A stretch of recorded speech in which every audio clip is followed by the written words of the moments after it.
Le petit ogre veut aller à l'école. Ma-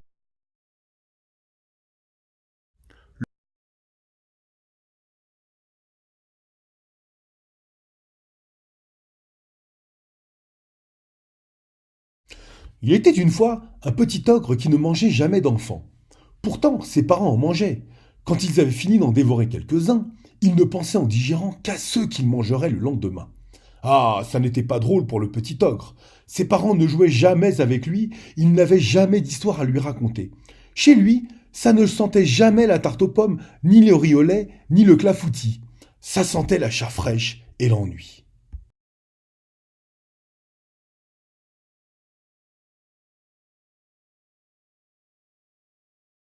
Le petit ogre s'ennuyait tellement que, souvent, il s'enfermait dans sa chambre pour crier, gémir et taper des pieds. Alors, sans arrêter de manger, ses parents se mettaient à hurler. Arrête de faire du bruit, tu vas nous couper l'appétit.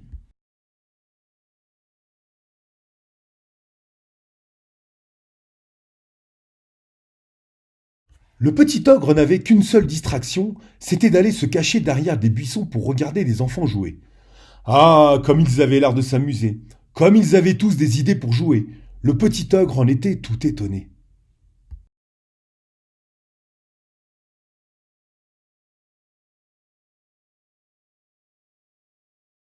Jusqu'au jour où le petit ogre trouve un livre oublié par un enfant pressé, un livre avec des images et plein de petits signes noirs.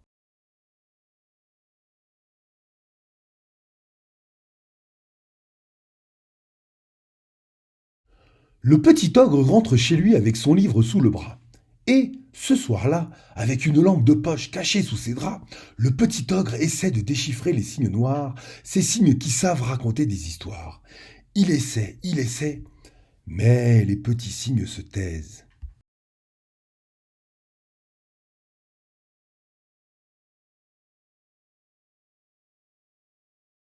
Les petits signes se taisent tant et si bien que le lendemain, le petit ogre est décidé. Il annonce à ses parents au petit déjeuner Je veux aller à l'école pour apprendre à lire.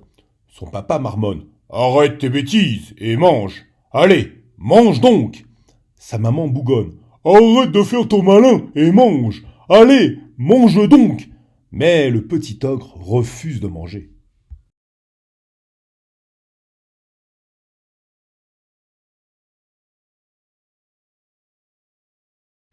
Il refuse tant et si bien que le lendemain, son père l'accompagne à l'école.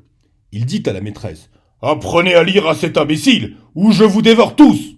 Le petit ogre n'est pas très fier de cette entrée en matière, mais il va s'asseoir au fond de la classe et il essaie de bien travailler.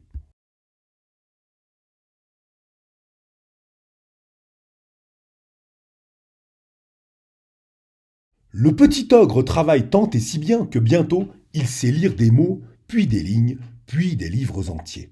Ses parents sont bien étonnés de ne plus le voir s'ennuyer, de ne plus l'entendre crier, gémir et taper des pieds.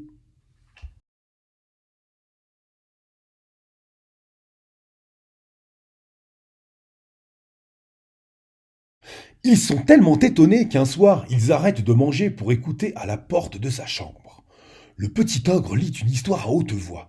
Ses parents l'écoutent sans faire de bruit, jusqu'à ce que l'histoire soit finie. Et alors, tout d'un coup, ils applaudissent.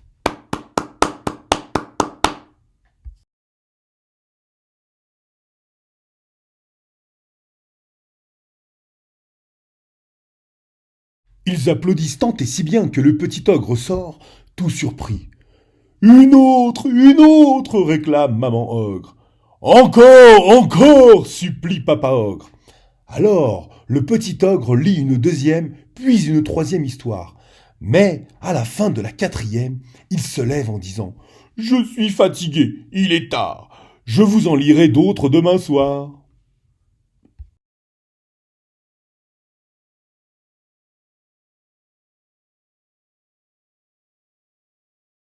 Les soirs suivants, le petit ogre n'a pas le temps de poser son cartable que ses parents le tirent par la manche pour qu'il leur lise d'autres histoires. Et, tous ensemble, ils rient, ils pleurent, parfois même ils ont peur. Un soir, le petit ogre en profite pour leur lire un livre de cuisine très appétissant dans lequel on ne cuit pas d'enfants.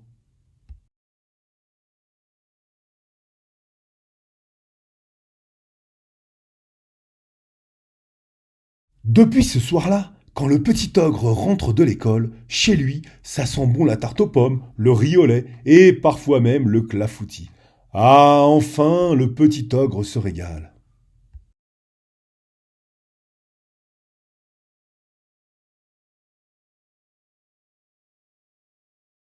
Le petit ogre se régale tant et si bien qu'il décide d'inviter tous ses amis à goûter le jour de son anniversaire.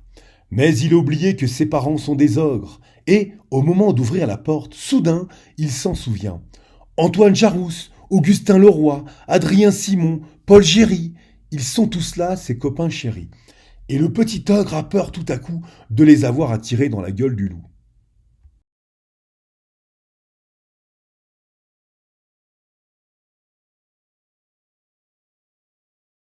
Mais pendant tout l'après-midi, les enfants s'amusent comme des fous. Et tout le monde danse, et tout le monde rit, et tout le monde joue. À tour de rôle, chacun de ses amis s'approche du petit ogre et lui dit: Qu'est-ce qu'ils sont gentils, tes parents! Et, en effet, les parents ogres sont charmants.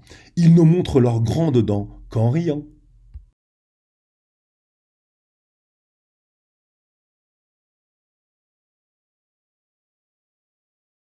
La vie du petit ogre n'est pas gaie. Chez lui, ça sent la chair fraîche et l'ennui. Mais un jour, le petit ogre va à l'école, et le voilà qui découvre le plaisir de plonger dans les livres et qui y entraîne ses parents. Dès lors, tout va changer. Chez lui, ça ne sent plus la chair fraîche, mais le clafoutis.